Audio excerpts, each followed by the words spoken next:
Herberg looking to throw, going back corner. It's on the money, and it is hauled in. It's Hollingsworth. His second career catch goes for 6, and the Mavericks have the lead. Pocket collapsing, he stumbles, and he is brought down. Chad Gilman. Gonna pass deep down the field over the middle. It is complete. He hits Keenan Brown. Nothing but oxygen and grass in front of him. Touchdown, Mavericks. Maverick defense back out onto the field. We're put into a couple of tough spots, some of their own making with some penalties, but as the scoreboard would indicate, held strong. Gonna try and do it for another half. There's a lot of time left in this one. Don't forget, last year in this matchup, it was the Mavericks that were down 21 at the half, and CMU came back to tie that one and eventually win it in overtime. So when these two teams are on the field, game is never over. First down carry for Jake Marshall.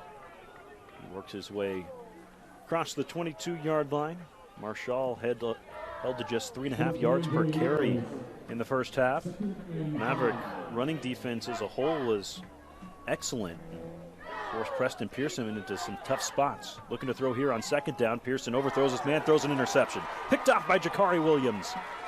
Williams got some blockers ahead of him, and he's tackled from behind down to the 25. Jakari Williams with his first interception of the year. The Mavs will get the football right away here in half number 2. Not a great throw there from Preston Pearson. Yeah, it's a missed throw, and Jakari Williams doesn't have a lot to do other than go straight up and catch this football, but he's in the right place at the right time, does a great job using his blockers to get a decent return as well. And if you're Chadron State, having the first half you had, you like the opportunity to get the ball on offense and make a statement by moving the ball down the field saying, hey, we've made adjustments, we're going to be back in this game, and that is not what has transpired. Now the Eagles defense really needs to avoid allowing the Mavericks in the end zone on this possession. Different look for the Mavs. 2 men in the backfield. Logan DeArmond is going to throw the football, and O'Connell pushed to the turf, no flag. It's a little trickery for the Mavs on their first play of the half. Well, there was just nothing there, really.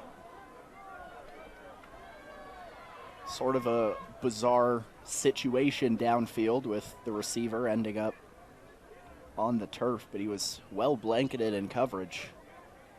It was a different formation, as you noted before the snap, Ethan.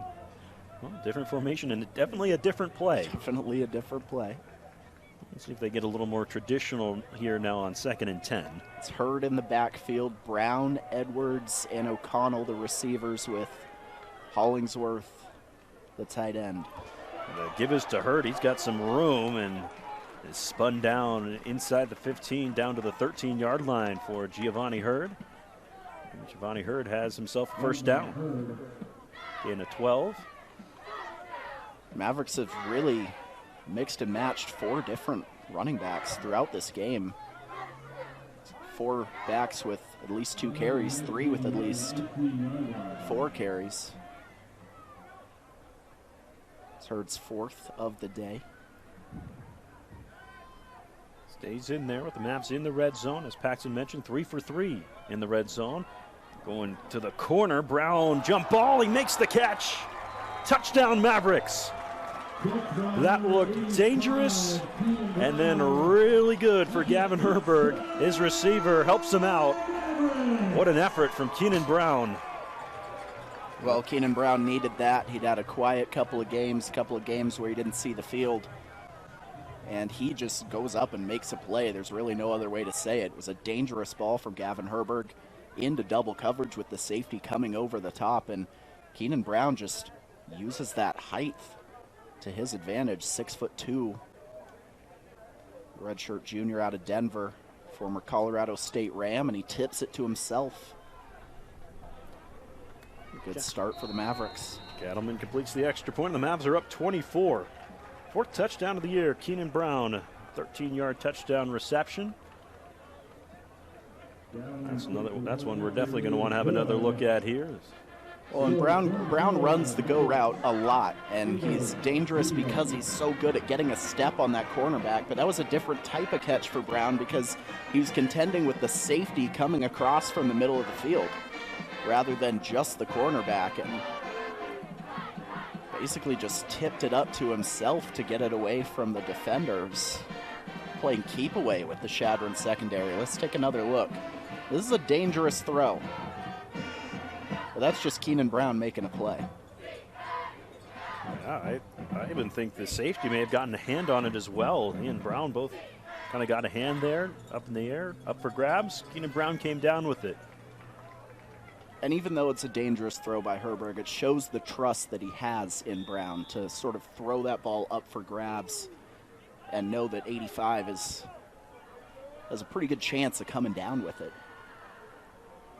The Mavericks, you feel like even some of these other games here at home this year against Black Hills State or say Mines or even CSU Pueblo on the road, Western on the road, that kind of ball's intercepted. But just the way the day has gone for the Mavericks, those sort of things working out for them. Well, Gavin Herberg certainly could have a couple interceptions today. That is true. One was very explicitly dropped by Shadron State. That one more of a jump ball that Brown's able to go get. But at the end of the day, Gavin Herberg's put the ball where his guys can go get it. That's a great sign for the Maverick quarterback, who has struggled with turnovers, does lead the RMAC in interceptions this year. None so far today. Even Preston Pearson threw one on the Eagles' last possession. Williams interception, so naturally they go to the ground here to start the drive with Marshall. He's got a gain of 4. And for Herberg, even last year when he had that big game against Shadron State, 4 touchdowns, over 300 yards, he did throw 2 picks. As you said, Paxton, none here today. Huge for Gavin Herberg. That defense will go right back to work. Their interception, pressure coming here on Pearson. They pick it up. He's got all day to throw and throws another interception. Again, it's Williams. Jakari Williams going to cut this one back, looking for another big return. He's got some room to run. One man to beat. He beats him. Jakari Williams stumbles his way home. Touchdown, Mavericks. He didn't have a pick the whole year. He's got 2 in about 4 minutes here on Senior Day. And this time, he takes it for 6. All the effort for Williams has come after the interceptions on these 2. Both have been thrown right at him, but he did a lot of work to get that one into the end zone. That's exactly, the old football stereotype is players get put on defense because they can't catch or they can't make people miss. Well, Jakari Williams has disproven that on those last 2 plays. Cattleman nearly has this one blocked, but it bangs off the flagpole instead. Good for the extra point. Well, that's the ultimate good PAT. Like, not only did you get it through the uprights, but you nailed the flagpole dead center. Here's another look at the interception for Jakari Williams. Again, it's thrown to him, like you said, Ethan. I mean, that's triple coverage. There's nothing there from Pearson's point of view. But look at this. Not only does he run it back 40 yards, he goes all the way across the field, probably ran about 60 or 65. Has the presence of mind to cut it back against that last lineman of defense for Shadron State and keeps his balance into the end zone. Now the Mavericks have a defensive touchdown and they're rolling. Up 31-0.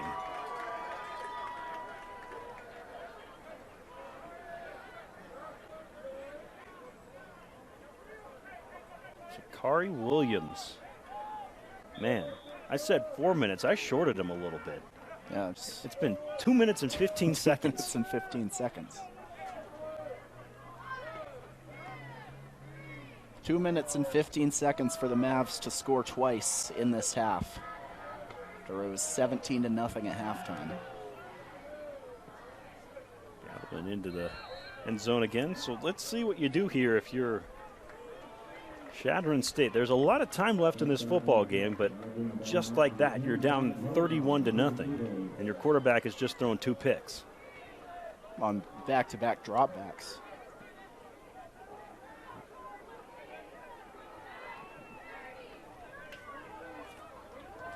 Tell you what, Preston Pearson, he's coming back out, I'll tell you that. Yeah, so far on the season, he had 12 touchdowns against 6 interceptions through the first 9 games of the year. So it's not like this has been a glaring problem for Pearson throughout the year, but play action, and he's trying to run, swallowed up, leveled by Hudson Metcalf and Levi Krebs. Well, and that just kind of shows you where his confidence is at. He felt he had a better job running straight at those 2 defenders than throwing the football. Yeah, total of 420 pounds he just ran into. Second and 10, he again looking to tuck it, loses the football. Out. Falling on top of it, all kinds of bodies. Looks like Shadron may still have it. A couple of big fellas going down on it. Applying the pressure was Chad Gilman. Shadron does hang on to the football. Pearson just looked like he kind of lost that out of his hand, almost inadvertently threw it backwards as he was trying to shift around in the pocket. Big 315-pound right tackle Malik Mashek got on top of the football, but now it's 3rd and 22. It goes back to that confidence. Pearson was looking to throw and just was hesitant and ended up losing the ball. Now he will air it out, and he throws another interception. Picked up by Colin Sturr, the linebacker. 3 drives, 3 picks for Preston Pearson. And it still hasn't even been 4 minutes, Ethan. We're at 11:32 here in the 3rd quarter. This is the linebacker dropping back into coverage. Colin Sturr rushes more often than not. And that ball just makes a fantastic play. The first 2 picks from Pearson were maybe ill-advised throws. That's just a guy timing a vertical leap and making a play. Yeah, maybe a shade underthrown. He did have a man open, but never got there. Colin Sturr gets it in his mitts instead, and well, Gavin Herberg and company right back out there. Didn't get a score on the last interception because Jakari Williams took it all the way himself. Herberg on play action's got a chance to score. He does. Touchdown Mavericks. This train's got a full head of steam now for CMU. 37-0. They have scored 3 times in less than 4 minutes here in the second half.